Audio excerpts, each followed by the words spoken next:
Hello everyone, स्वागत है आप सभी का इस वीडियो में। इस वीडियो में हम लोग देखने वाले हैं आपके रीजनिंग और साथ में मैथ्स के इंपॉर्टेंट क्वेश्चन। मैथ्स में जो हमारा टॉपिक रहेगा वो रहेगा हमारा एचसीएफ और एलसीएम। ये हमारा है प्रैक्टिस सेट नंबर 4। इसके पहले 3 प्रैक्टिस सेट आ चुके हैं, आप जरूर देखिएगा। रीजनिंग में मैंने 2-4 क्वेश्चन लिया है आपके जस्ट प्रैक्टिस के लिए, उसमें मिसिंग नंबर का है और एनालॉजी से है। जबकि मैथ्स में एलसीएम एचसीएफ के ज़्यादा क्वेश्चन है। अगर आप एचसीएफ एलसीएम की वीडियो आप इसको पूरा देख लेते हैं तो आपके एचसीएफ एलसीएम से क्वेश्चन गलत नहीं होंगे। मैंने हर टाइप के क्वेश्चन लिया है, अच्छा खासा समझ लो कि चैप्टर आपका पूरा तैयार हो जाएगा। चलिए बिना किसी देरी के स्टार्ट करते हैं और एक एक चीज़ों को समझते हैं। पहला जो क्वेश्चन है सिंपल रीजनिंग का है। कह रहा है पहले क्वेश्चन में कि जैसे रैट जो है अगर वो रोडेंट है, मतलब रैट रोडेंट मतलब ये कह सकते हो कि रैट जो होता है वो रोडेंट में आता है। रोडेंट में और कौन आता है, जैसे गिलहरी आ जाएगा, चूहा आ जाएगा, ठीक है ना, ये सब रोडेंट में आते हैं, ठीक है, इनकी कैटेगरी। तो जैसे रैट का संबंध रोडेंट से है, उसी प्रकार जो ऑप्शन दिए हैं उनका संबंध पूछ रहा है, ठीक है। तो चलिए मैं आपको बताता हूँ। देखिए 4 ऑप्शन है। तो अगर मैं बात करूँ तो मधुमक्खी जो है मधुमक्षिकालय या फिर बी जो है एपियरी में रहती है, वहां पर वैसा तो नहीं, उसका संबंध था, तो ये रहती है, तो ये तो ऑप्शन होने से नहीं रहा अगर रहती है, ठीक है। और ऐसे ही नाविक जो है समुद्री जहाज में रहता है, तो ये भी नहीं होने से रहा। लेकिन वेल का संबंध जो है वो मैमल से है। जैसे रैट का किससे था, रोडेंट से था, है ना, इसके अंतर्गत आता है ना। या फिर चूहा जो है वो कृंतक के अंतर्गत आता है, गिलहरी भी आपका कृंतक। ऐसे ही आपका जो वेल है वो आप समझ सकते हैं कि जो वेल है वो किसके अंतर्गत आती है, मैमल के अंतर्गत आती है। तो यही ऑप्शन आपका क्या हो जाएगा, करेक्ट हो जाएगा। अगर मैं डी वाले ऑप्शन की बात करूं तो बंजारा जो है वो भी गिरोह में रहता है, उसके अंतर्गत नहीं आता है, तो आपका सी वाला ऑप्शन जो है करेक्ट है। ये सारे क्वेश्चन आपके प्रीवियस ईयर है, बहुत अच्छे अच्छे क्वेश्चन, बस आप पूरा वीडियो को ध्यान से देखेंगे तो आपका काफी हद तक फायदा होने वाला है, ठीक है। ओके चलिए नेक्स्ट क्वेश्चन देखते हैं। नेक्स्ट क्वेश्चन है आपका क्वेश्चन नंबर 2। क्वेश्चन नंबर 2 पर अगर ध्यान से देखिए तो इंग्लिश में यहाँ पर क्वेश्चन लिखा हुआ है। एक बार आप चाहें इंग्लिश वाली वीडियो पॉज करिए, ट्राई कर लीजिए। अब आ जाते हैं हिंदी वालों पर। हिंदी वाले भाई आपके सामने ये क्वेश्चन लिखा हुआ है, इसको भी आप वीडियो पॉज करके ट्राई कर सकते हैं। चलिए अब मैं आपको समझाता हूँ। देखिए क्वेश्चन कुछ ऐसा है कि एक बैग है, ठीक है, एक बैग है, उसमें कुछ 50 पैसे के सिक्के हैं, कुछ 25 पैसे के हैं, कुछ 20 पैसे के, 3 वैरायटी के सिक्के हैं। और टोटल रुपये की बात करी जाए तो रुपये कितने हैं आपके, 441 रुपया है, ठीक है।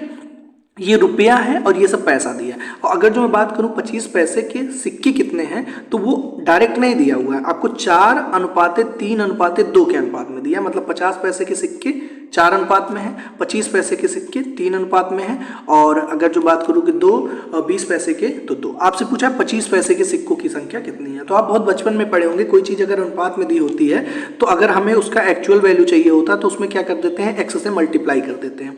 तो 50 पैसे वाला 4 है तो ये कितना हो जाएगा, 4x हो जाएगा।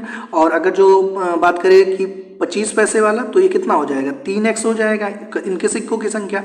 और अगर जो मैं बात करूँ 25 पैसे के तो 2 अनुपात में है तो 2x हो जाएगा, ठीक है। यहाँ तक कोई डाउट नहीं होगा, ओके। तो ये हो गया। लेकिन अब हम यहाँ पर हमें टोटल जो रुपया दिया है वो 441, वो रुपया दिया है। अब 50 पैसे में कितना रुपया होगा, तो 50 पैसा है भाई, अगर इसको रुपये में ले जाना है तो 1 रुपये में 100 पैसा, तो छोटे से बड़े में जाने के लिए भाग दे देंगे तो 1/2 हो जाएगा।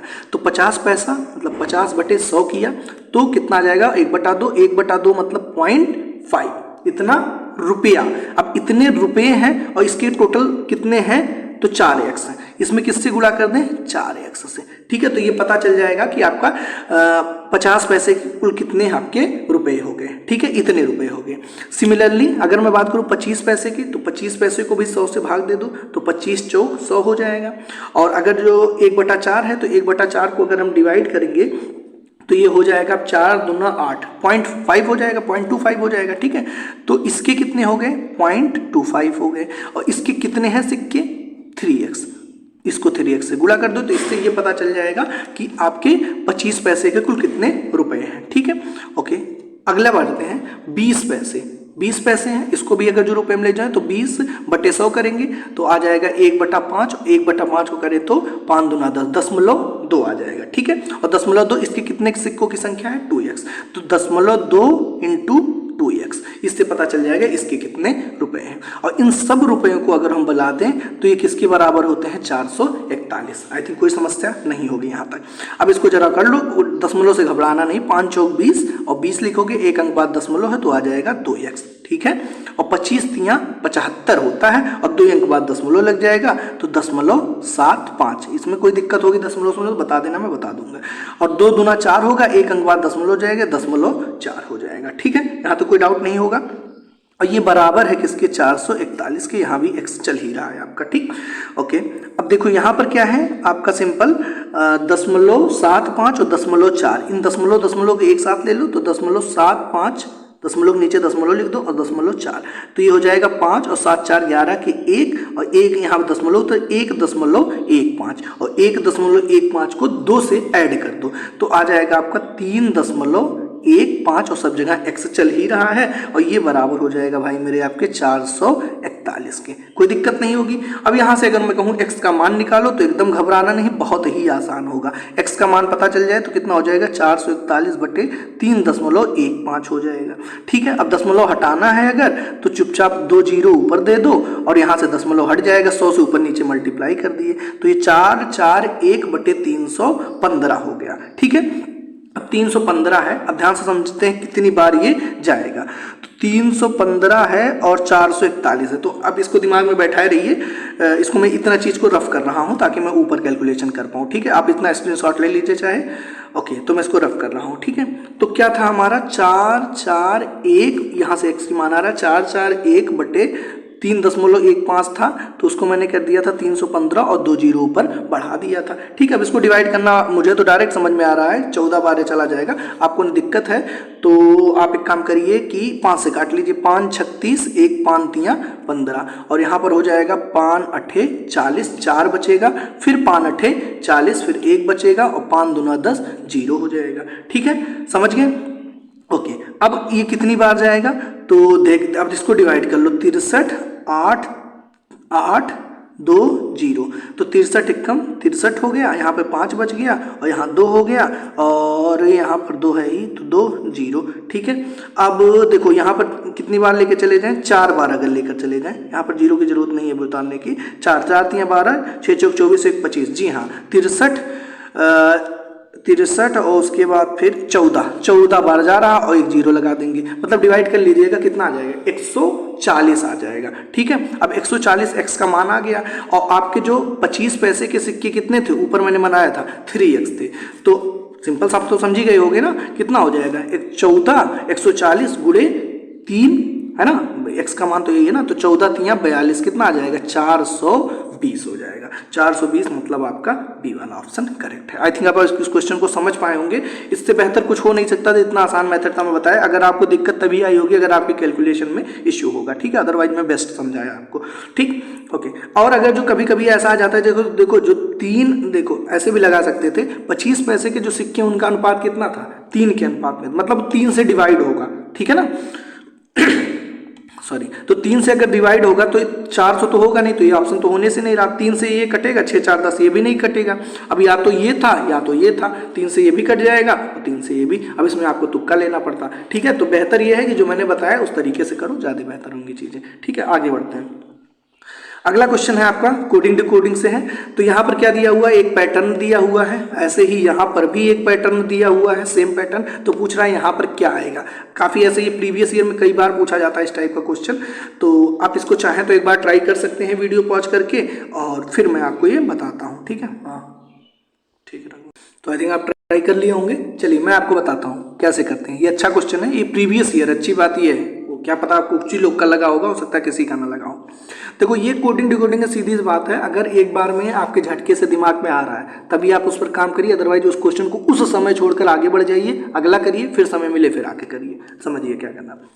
देखिए इसमें करेंगे क्या, अगर हम 63 है और 63 को अगर हम मल्टीप्लाई कर दें 100, हाँ 63 को अगर हम मान लो 3 से गुणा कर दें तो 3 त्रिक का 9 और 6 त्रिक 18, 189 हो गया, ठीक है। और जो मतलब जो पहला नंबर है उसको 3 से गुणा कर दिए, और जो 25 है उसको आप कर दो, लाना है 63, अगर हम इसको कर दें, हाँ ठीक है हो जाना चाहिए, चलिए देखते हैं, 25 को कर दो 63, अच्छा नहीं 63 थोड़ी है यार, यहाँ पे 67 है, वही तो मैं सोचूं, यहाँ 67 है तो 67 गुणे कर दो 3, तो 7 त्रिक 21 और 6 त्रिक 18, 18 2 20, आ गया 201, ठीक है। अब 201 आया, अब 201 में से क्या घटा दें कि 101 आ जाए, तो ऑब्वियस सी बात है सर 100 घटा दीजिए, लेकिन 100 कैसे, ज़बरदस्ती तो घटाएंगे नहीं। तो यहाँ 25 है, 25 में कर दो 4 का गुणा, तो 25 चौक 100 आ जाएगा, उसी 100 को घटा दो, आ गया 101। पहला तो फॉलो हो गया। सेकंड देखो, तो 55 गुणे कर दो, मतलब पहले में 3 से गुणा कर दो, तो आ जा रहा है कितना, 5 तियाँ 15, 5 और 5 तियाँ 15, 116, 165 आया। और दूसरे में कर दो आप 4 का गुणा, तो आपका हो जाएगा 17, 17 चौक 68, माइनस कर दो 68, और 68 करोगे 8 7 15, और यहाँ पर आ जाएगा 9 7 16, हाँ 97 आ गया, ये भी आ गया। मतलब समझ में आ गया पैटर्न। मुझे करना क्या है, पहले में कर दो 3 से गुणा और दूसरे में कर दो 4 से गुणा और दोनों को कर दो माइनस। तो 45 यहाँ लिख दिया और यहाँ पर लिख दिया -19 लिख दिया। ठीक है, तो 45 तियाँ 5 तियाँ 15, 5 यहाँ से लगा 1, 4 तियाँ 12 और 1 13, 135 और 19 चौक सिंपल 19 चौक 76 हो जाएगा, और इसको कर दो माइनस, तो आ जाएगा 9 6 15 और आपका हो जाएगा 8 5 हो जाएगा 59, मतलब 59 का आंसर आएगा। अब 59 जो भी ऑप्शन हो, चलो देख लेते हैं। 59 है आपका ऑप्शन डी, जो कि करेक्ट हो जाएगा। ठीक है, समझ गए होंगे। सिमिलरली ये भी क्वेश्चन है, इसको भी बहुत ध्यान से अगर आप करेंगे तभी कर पाएंगे। काफ़ी अच्छा क्वेश्चन ये भी है। तो चलिए, आई थिंक आप ट्राई किए होंगे, बना बहुत कम चांस है कि आपसे बना होगा, फिर अगर बन गया तो बहुत अच्छी बात है। अब देखो 24 है 38 है, 24 इन सब में होता है, इन दोनों का यूज करके यही बनाने की कोशिश किया जाता है। तो 24 है 38 है, तो 38 में कितना जुड़ जाए, तो 38 में अगर 62 मिल जाए 100 हो जाएगा। ठीक है, हाँ हो तो गया। यहाँ पर अगर 124 है, देखो 124 को क्या कर दो आप, डिवाइड कर दो 2 से, तो 2 छंग 12, 2 छंग 12 हो गया और 2 दूना 4। अब 62 में क्या करो, 38 जोड़ दो, तो कितना आ जाएगा, 100 आ जाएगा कि नहीं। हाँ मिल गया, पहला पैटर्न तो फॉलो हो गया। मतलब पहले को 2 से डिवाइड कर दो, 78 डिवाइड बाई 2 और उसमें 25 जोड़ दो, सिंपल। तो ये हो जाएगा 2 3 6 और 2 9 18 और उसमें 25 जोड़ देंगे, तो 9 5 14 और 3 2 5 6 64। ये देखो 64 आ गया कि नहीं। ऐसे ही इसको करना है, तो 94 में क्या करो, 2 से कर दो भाग, 94 में आप कर दीजिए 2 से भाग और प्लस कर दीजिए 31, तो 2 चौक 8, 2 सत्ते 14। ठीक है, और उसमें कर दो 31 का ऐड, तो 7 1 8 और 4 3 7 78 आना चाहिए मेरे हिसाब से। देख लेते हैं जो भी हो, 78। ये देखिए ऑप्शन डी आपका आया हुआ है। समझ गए होगे। तो ऐसे इन क्वेश्चन को करना है भाई मेरे। ठीक है, आगे बढ़ते हैं। आगे का जो क्वेश्चन है उसको भी ध्यान से समझ लेते हैं। काफ़ी इजी क्वेश्चन है। मैं चाहूँगा एक बार वीडियो आप पॉज करिए और खुद से ट्राई कर लीजिए, फिर मैं आपको बताता हूँ। इसमें आपको सिंपल करना क्या है, इसमें आपको निकालना है HCF और LCM। ठीक है, जो कि बहुत आसान होता है। अगर आप ध्यान से करेंगे तो चीज़ें बहुत आसान हो जाएंगी। आई थिंक आप ट्राई कर लिए होंगे। देखिए मेथड बहुत सारे हैं, मैं आपको ईजीएस्ट मेथड बताऊंगा। ठीक है, अब देखो HCF है तो कहीं ना कहीं फैक्टर महत्तम समापवर्तक है, तो इससे तो ये कटेगा ही। ठीक है ना, मतलब यहाँ जो HCF आया होगा उन सबको ये काट रहा होगा। तो 140 तो 110 को काटने से नहीं रहा, तो पहला ऑप्शन तो वैसे भी नहीं होगा। ठीक है, आगे बढ़ते हैं। 110 इसको काट देगा, ये हो सकता है 110। ठीक है, 120 भी 110 को नहीं काटेगा, ये भी नहीं होगा। फिर 180 भी 110 को नहीं, बस 120 हो गया। आगे कुछ करने की जरूरत ही नहीं, सॉरी 110 आपका हो गया। ठीक है, 120 भी नहीं होगा क्योंकि 110 ही दोनों को काट पाएगा, तो यही हो जाएगा। ठीक है, अब नॉर्मल बता देते हैं। मान लो 110 का कोई मल्टीपल होता है यहाँ पर, तो ऐसे कैसे कर पाते। तो देखो इसका फैक्टराइजेशन मेथड से करो, चीज़ें ज़्यादा अच्छी होंगी। जैसे 110 है, 110 को अगर तोड़ना चाहें तो अगर LCM निकालने वाले मेथड पे जाओ तो 110 तो 5 से कटेगा। लेकिन मैं अगर नॉर्मल देखूँ तो ये 11 गुणे 10 लिखा हुआ है, लिखा है कि नहीं लिखा। तो 11 गुणे 10 और 10 का मतलब 5 गुणे 2 हो गया। ठीक है, समझ गए होंगे। आगे बढ़ते हैं। आगे है आपका अगर तो 1980 लिखा हुआ है, तो 1980 को अगर आप ध्यान से देखिए, तो अगर हम तोड़ना चाहें 1980 को, तो 1980 को हम तोड़ सकते हैं। बस वही फैक्टर करना पड़ेगा 1980 का। तो ये हो जाएगा 2 9 18, फिर 2 9 18, फिर 0। ठीक है, फिर ये 11 से कट जाएगा, 11 9 99। अब मैं समझ गया। तो और ये हो जाएगा फिर 2 और फिर कितना 45 हो जाएगा। फिर 5 और 9, 5 9 45 होता है ना, तो 2 यहाँ से 2 यहाँ से, तो ये हो जाएगा 2 का स्क्वायर। समझ गए। और उसके बाद 3 है, 9 है तो 9 का हो जाएगा 3 का स्क्वायर, और यहाँ पर कितना लिखा है 5 लिखा है, तो 5 हो जाएगा। और यहाँ पर 11 भी है तो 11 हो जाएगा। अब आपको निकालना है HCF, ध्यान से समझना है। HCF निकालना है तो सबसे पहले कॉमन देखते हैं, दोनों में कॉमन कौन है। तो दोनों में कॉमन कौन है, 11 है, 11 लिख दिए। ठीक है, उसके बाद भले यहाँ पर हाईएस्ट मतलब कॉमन फैक्टर निकालना है, लेकिन हम लोवेस्ट पावर को देखते हैं। ठीक है, पहले कॉमन देखो तो 5 की यहाँ पर लोवेस्ट पावर क्या है, तो 5 है, तो 5 लिख दिए। 2 यहाँ पर 2 है पावर 1 और यहाँ पर है 2 पर पावर 2, तो कॉमन तो है ही, लेकिन इसमें से लोवेस्ट पावर निकालते हैं। तो लोवेस्ट पावर कितनी है? 2 की 1, तो बस यही आप कर दो गुणा और जो आ जाएगा 110, यही हो जाएगा, यही आंसर हो गया। ठीक है, समझ गए? और भी एक आध मेथड है, आगे बता दूंगा। ठीक है, आगे देखते हैं अगला क्वेश्चन क्या कह रहा है। अगला क्वेश्चन भी आपका बहुत इजी है। कह रहा है सिंपल कि दो संख्याओं का एचसीएफ, आप खुद से ट्राई कर लो, और उनका एलसीएम नहीं हो सकता। ये ऐसा कुछ पूछ रहा है कि एचसीएफ अगर 12 है तो कह रहा है कि एलसीएम क्या नहीं होगा। ठीक है, तो देखो सिंपल सी बात है कि जस्ट मिनट, हाँ देख लेते हैं। एचसीएफ 12 है तो एलसीएम नहीं होगा, तो मल्टीपल होना चाहिए। ठीक है, तो एलसीएम जो होगा वो मल्टीपल तो होगा ही। ठीक है, अब 12 है तो 12 छंग 72, ये तो पॉसिबल है। आगे बढ़ते हैं, 12 पंचे 60, ये भी पॉसिबल है। 90 नहीं आएगा भाई, 90 किसी कीमत पे आएगा नहीं, तो ये नहीं होगा। और 12 सत्ते 84, ये भी, तो 90 आपका नहीं हो सकता। ठीक है ना, सिंपल मल्टीपल देख लेंगे इसमें। अब देखो इसके लिए मैं आपको एक सिंपल फार्मूला बता देता हूँ। दो संख्याएं हैं, एक का अनुपात 6 है और दूसरे का 5 है। दो संख्या, और आपसे पूछ कह रहा है एचसीएफ जो है उन संख्याओं का 3 है। ठीक है, अब देखो इसके लिए सिंपल एक फार्मूला याद कर लो। अगर संख्याओं का अनुपात एक बी है, ए और बी है, तो एलसीएम बराबर होता है A into B into HCF. Simple, दिमाग में बैठाए रहिए, फिर हो गया खत्म। एलसीएम पूछ रहा है, इस पे क्वेश्चन डायरेक्ट पूछा, ये सारे प्रीवियस ईयर में पूछे गए। तो पहली संख्या हो गई 6, दूसरी संख्या हो गई 5 और एचसीएफ दिया है 3, तो 6 पंचे 30 और 30 तियां 90 हो गया। सिंपल सिंपल आपका ये आंसर। समझ गए होगे, कोई दिक्कत नहीं है। आगे बढ़ते हैं। आगे कह रहा है कि जो संख्याएं हैं वो उनका प्रपोर्शन दिया हुआ है, इस प्रपोर्शन में उनका एलसीएम दिया है 82 80 दिया हुआ है। ठीक है, आपसे पूछ रहा है कि उनका महत्तम समापवर्तक या फिर एचसीएफ क्या होगा। मैं फिर से बता दूं, संख्याएं जो दी हुई हैं वो आपकी दी हुई हैं 3 8 5 15 के अनुपात में। ठीक है, एलसीएम दिया। अब देखो संख्याओं को हम ऐसे भी लिख सकते हैं कि पहली संख्या 3x रही होगी, दूसरी संख्या 8x रही होगी और तीसरी संख्या 15x रही होगी। अब अगर मैं कहूं कि इनका बता दो आप एलसीएम, तो एलसीएम सीधा सीधा इनका कितना हो जाएगा बताओ भाई। एलसीएम अगर आप इनका निकालेंगे सीधा सीधा, तो इसका एलसीएम आप कहेंगे कि सर हो जाएगा तीनों में x कॉमन है तो x तो लिख ही दोगे। 15 15, अब देखो टेबल, मैं एक और तरीका बताता हूँ। इसमें सबसे बड़ा डिजिट उठाओ, 15 8 और 3 में, तो 15 सबसे बड़ा है। अब 15 के टेबल पढ़ो, 15 का नाम 15, 15 को क्या 3 काट देगा? हाँ। 8 काट देगा? नहीं काट पाएगा। आगे बढ़ो, 15 दूना 30, 30 भी 8 नहीं काटेगा। 15 3 75, 15 15 से 120, हाँ। अगर 75 तक भी नहीं कटेगा, फिर 15 8 120, 15 8 120। अब 120 अगर देखो तो 3 भी काट देगा 120 को और 8 भी काट देगा 120 को। ठीक है, तो इसका मतलब 120 इसका क्या हो जाएगा? एलसीएम हो जाएगा। तो 120x इसका क्या हो गया? एलसीएम। देखो डायरेक्ट निकाल दिए। बाकी आप चाहो तो 3 8 15 का ऐसे करके भी निकाल सकते हो, लेकिन यहाँ पर डायरेक्ट मैंने निकाला 120 टेबल के मेथड से। तो मेरे अकॉर्डिंग जो एलसीएम आया वो कितना आया? 120x आया। और आपके क्वेश्चन में कितना दिया हुआ है? आपके क्वेश्चन में दिया हुआ है, सिंपल भाई देख लो, 82 80 दिया हुआ है। ठीक है, निकाल लो, 0 से 0 खत्म। और यहाँ पर हो जाएगा आपका 12 छंग 72, 72 10 बच जाएगा और 12 9 108। तो x का मान कितना आ गया? 69 आ गया। अब आपसे एचसीएफ पूछा था। ठीक है, एचसीएफ आपका सिंपल अब ध्यान से देखो, तीनों संख्याएं क्या थी?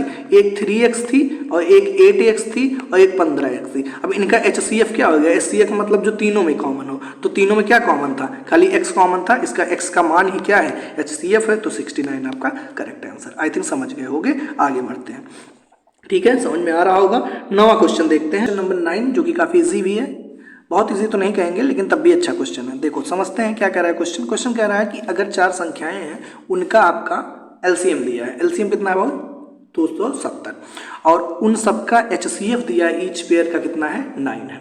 प्रोडक्ट ऑफ नंबर पूछ रहा है। ठीक है, तो जब भी आपको मतलब एचसीएफ दिया हो और संख्या मानना हो, तो उन संख्याओं को 9 के ही मल्टीपल के फॉर्म में मानेंगे। तो मान लेते हैं 4 संख्याएं, पहली संख्या 9a मान लेते हैं, दूसरी संख्या 9b, तीसरी संख्या 9c, चौथी संख्या 9d। अब क्यों कहोगे सर गलत है? गलत नहीं है। क्यों? क्योंकि इन सबका एचसीएफ देखोगे तो कितना है? 9 9 में। और जहाँ पर a b c d आपका कैसा है? को प्राइम नंबर्स है, मतलब इनमें 1 के अलावा कुछ भी कॉमन नहीं है। ठीक, ओके। अब तुम्हें क्वेश्चन में इनका एलसीएम दिया, तो अच्छा बताओ इनका एलसीएम कितना होगा? 9 9 9 है 9 भी 9 से 9, तो इन सब में कॉमन क्या है 9 है, 9 ले लिए और ABCD सिंपल मल्टीप्लाई में आ जाएगा। ये इसके अकॉर्डिंग एलसीएम हुआ और क्वेश्चन में एलसीएम कितना दिया है 270 दिया हुआ है। ठीक है, अब यहाँ से ABCD का मान निकाल लो, तो ABCD आपका कितना हो जाएगा, ABCD की जो वैल्यू होगी वो हो जाएगी 9 त्रिक 27 और 0, तो ABCD बराबर कितना आया 30। बट ध्यान देना ये नहीं कि ये नंबर हमारा नहीं, ये तो हमारा ABCD है ना भाई। देखो हमें नंबर्स जो हैं वो नंबर हमारे 9 है, 9 भी 9C और 9D है, ये ABCD हमको नॉर्मल मिल चुका है। अब हमें नंबर निकालना होगा, नंबर का प्रोडक्ट, तो इसका मतलब हमें क्या करना होगा 9A into 9B into 9C into 9D करना होगा।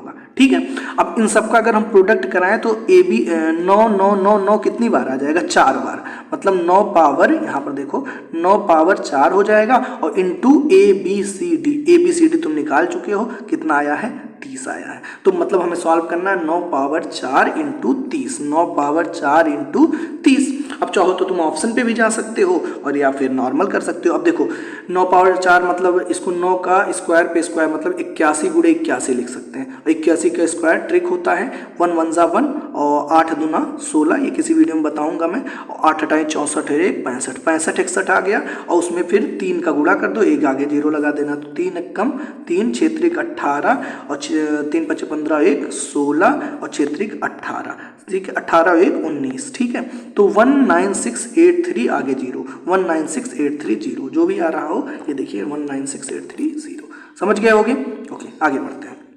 अगला क्वेश्चन क्या कह रहा है, देखो अगला क्वेश्चन क्या कह रहा है, एक संख्या जो है वो दूसरी की 3 गुनी है। ठीक है, तो एक मानते हैं x रहा होगा और दूसरा कितना हो जाएगा 3x हो जाएगा। अब कह रहा है सम ऑफ स्क्वायर ऑफ नंबर। ठीक है, अच्छा एक चीज और बोला है, उनका जो महत्तम समाह मतलब जो HCF है वो कितना है 8 है। अब ध्यान से समझना मैंने कहा था दो संख्याएं हैं, अगर उनका HCF दिया है x, एक संख्या दूसरी की 3 गुनी, तो क्या हो जाता है, एक संख्या x मान लोगे तुरंत और एक 3x, दोनों में कॉमन जो होता है वही तो HCF। तो इसमें देखो HCF 8 दिया, इसका मतलब यहाँ पर x का मान भी दे दिया और x का मान एक 8 है तो दूसरा 8 त्रिक 24 हो गया, खत्म। पूछा गया उन संख्याओं के वर्गों का योग, दोनों के स्क्वायर का योग, तो 24 का स्क्वायर हो जाएगा 576 और 8 अठाई 64, 6 4 10 और 7 दूनी 14, 4 हाथ से लगे 640, 640 मतलब पहला ऑप्शन आपका करेक्ट हो गया। समझ गए ना, जब भी HCF दिया हो तो उसी के मल्टीपल में संख्याओं को मान लिया करो, सबसे आसान तरीका।